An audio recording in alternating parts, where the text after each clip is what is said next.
আজ তৈরি করব নিরামিষ একটি পদ, একদম ভিন্ন স্বাদের, অন্যরকম খেতে একটা রেসিপি, পটলের পাতুরি। প্রথমে পটলগুলোর দুটো মুখ কেটে নেব, নিয়ে পটলের গা দিয়ে সবুজ অংশটা ছিলে নেব। সুন্দর একটা রেসিপি, আপনারা বাড়িতে ট্রাই করুন। আর ভালো লাগলে লাইক, কমেন্ট, শেয়ার করুন। চ্যানেলটিকে সাবস্ক্রাইব করে নিন, পাশে থাকা বেল আইকনটি অন করে নিন আমার চ্যানেলে নতুন নতুন রান্নার ভিডিও পাওয়ার জন্য। এইভাবে পুরো সবুজ অংশটাকে আমরা তুলে নেব ছিলে। তারপর ছুরি দিয়ে বিপরীত দিকে সরু সরু একটা খাঁজ খাঁজ দাগ দিয়ে নেব। ছুরির সাহায্যে পটলের বিপরীত দিকটাতে সরু সরু একটু খাঁজ খাঁজ দাগ দিয়ে দেব।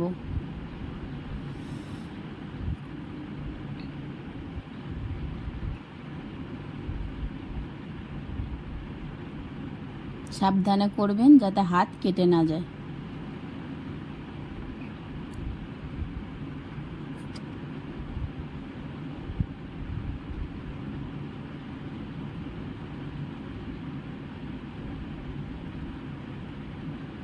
আর একটা আমি ছাড়িয়ে দেখিয়ে দিচ্ছি। এইভাবে পটলের দুটো মুখ কেটে নেব, নিয়ে পটলের গায়ের যে সবুজ অংশটা সেটা ছুরির সাহায্যে ছিলে দেব। খুবই সহজ একটা রেসিপি, আর নিরামিষও বলতে পারেন, নিরামিষ একটি পদ। আপনারা এটা বাড়িতে ট্রাই করতে পারেন। একইভাবে এইভাবে সরু সরু আমি পটলের গায়ে খাঁজ দাগ দিয়ে দেব।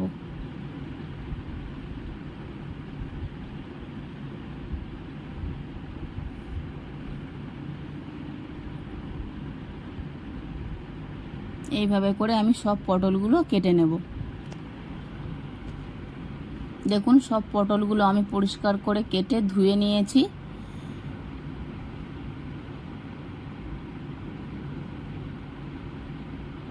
পটলের পাতুরির জন্য আমি নিয়ে নিচ্ছি 4টে কাঁচা লঙ্কা,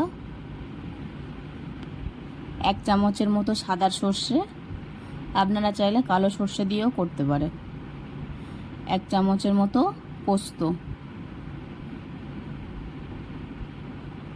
দিয়ে আমি মশলাটা এবার বেটে নেব। কড়া গরম হয়ে গেছে, কড়াইতে দিয়ে দেব সাদা তেল। তেল গরম হয়ে গেছে, সাবধানে আমি পটলগুলো দিয়ে দেব। পটলগুলোকে হালকা একটু ভেজে নেব।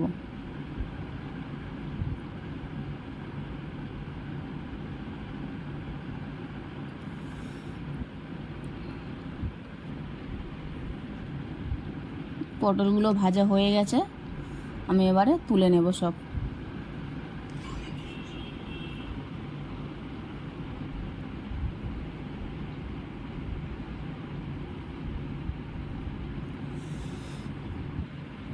তেলটা কমে গেছে, দিয়ে দেবো আর একটু সাদা তেল।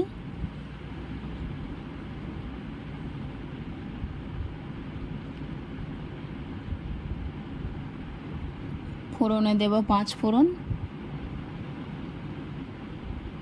আর 1 চিমটে মতো হিং দিয়ে বেটে রাখা মশলাটা দিয়ে দেব। স্বাদ মতো নুন দেব আর মশলা ধোয়া জল। গ্রেভিটাকে আরেকটু বাড়ানোর জন্য দিয়ে দেবো আরেকটু জল।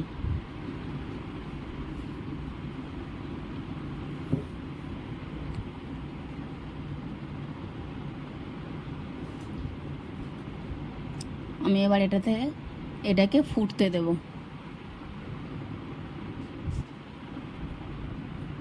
দেখুন, ঝোলটা ফুটে গেছে, দিয়ে দেবো 2টো চেরা কাঁচা লঙ্কা আর ভেজে রাখা পটলগুলো দিয়ে আমি কিছুক্ষণের জন্য রান্না করে নেব, যতক্ষণ না পটলের গায়ে ঝোলটা গা মাখা মাখা হয়ে যাচ্ছে।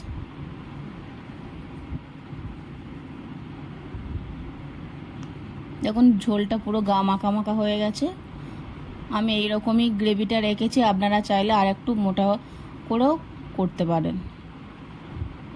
এবার নামিয়ে নেব। তৈরি হয়ে গেছে পটলের পাতুরি। আপনারা এভাবে বাড়িতে তৈরি করে খান, ছোট বড় সবারই খুব ভালো লাগবে। আর কমেন্টে জানান কেমন লাগলো। রান্নাটি ভালো লাগলে চ্যানেলটিকে সাবস্ক্রাইব করে নিন।